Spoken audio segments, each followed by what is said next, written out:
Halo semuanya, pernah nggak sih, di tengah kesibukan sehari-hari, kita ngerasa butuh banget ketenangan?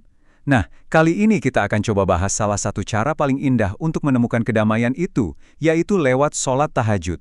Di dunia modern yang serba cepat dan penuh tekanan ini, rasanya kita semua lagi ngejar satu hal yang sama ya, ketenangan jiwa. Tapi pertanyaannya di mana sih kita bisa nemuin itu?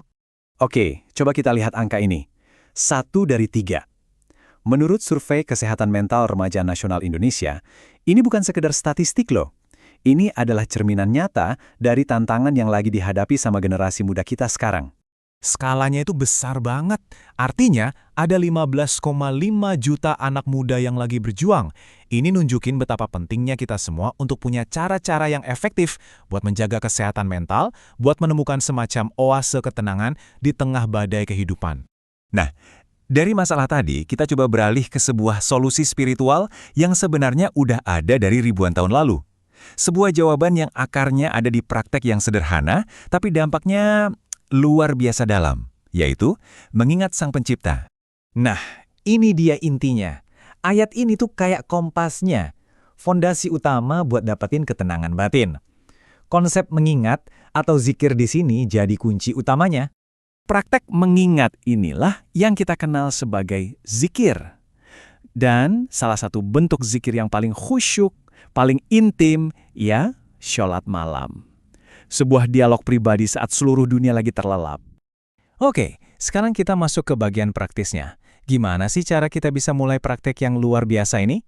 Ternyata, caranya cukup sederhana kok, dan bisa diakses oleh siapa saja. Ini nih, pertanyaan yang paling sering muncul. Dan jawabannya ada di sebuah waktu yang sangat istimewa, yang dikenal sebagai sepertiga malam terakhir. Dan slide ini nunjukin cara ngitungnya. Gampang banget kan? Cukup ikuti 4 langkah mudah ini untuk menemukan waktu emas itu, dimanapun kamu berada. Dan yang paling keren tuh ini, ada fleksibilitasnya. Mungkin ada di antara kita yang kerja shift malam atau punya jadwal yang nggak biasa. Nah, untuk itu ada pilihan sholat sunnah lail. Ini seolah jadi pengingat ya, kalau pintu untuk berdialog dengan Sang Pencipta itu selalu terbuka lebar, nggak peduli apapun kesibukan kita.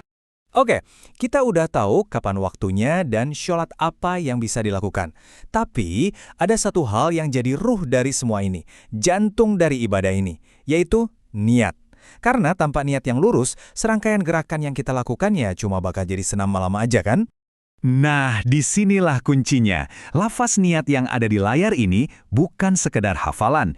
Ini adalah deklarasi sadar dari hati kita. Saat kita mengucapkannya, saat itulah kita mengubah waktu hening di tengah malam menjadi sebuah pertemuan yang sakral. Kita mendedikasikan setiap gerakan, setiap hembusan napas, murni karena Allah. Inilah yang menjadi fondasi dan pembeda dari segalanya. Sekarang, mari kita beralih untuk melihat gimana praktek spiritual ini ternyata punya dampak yang sangat nyata, bahkan bisa diukur loh pada pikiran dan juga tubuh kita.